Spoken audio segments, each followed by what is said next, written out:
بسم الله الرحمن الرحيم. الحمد لله رب العالمين. maanta waa maalin aad iyo aad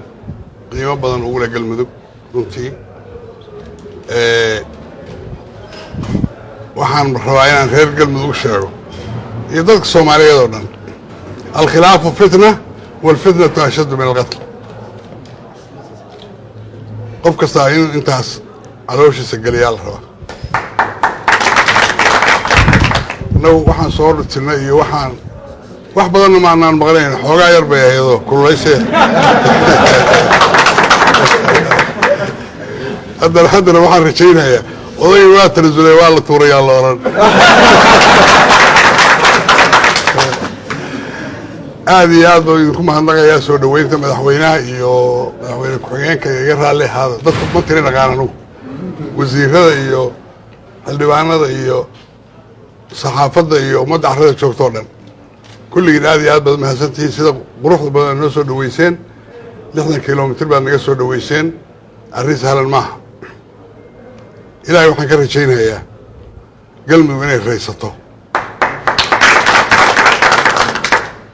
dadka kulligood galmudug inay raysataan loo baahan yahay galmudug dhibaatada inay sii haysto looma baahna anugu geed fadhi kaliya ma ahaye waxaan rabaa inaan iska fadhiyo galmudug maba ka tagaayaba xamar damba ma socdo qof walba ogow inaan jidadka iyo dekadaha iyo inaan dhisaan rabo halkaasaan iska aadahay ayadana waxaan rabaa ha laygu soo taakuleeyo rag badan oo meesha joogow war igu soo taakuleeya waa shilaafada ka daaya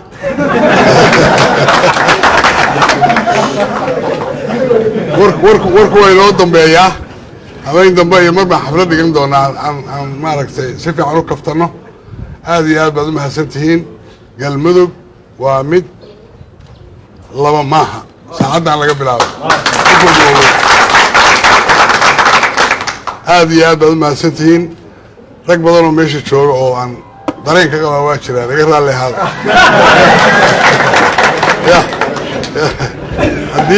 haddii mar hoos baan u kaftami doonaa aad iyo aad baad u mahadsantihiin wax dhibaato ay ma jiraan qof walba qalbiga khayr u sheeg hala shaqeeyo. Assalaamu calaykum waraxmatullaahi wabarakaatu.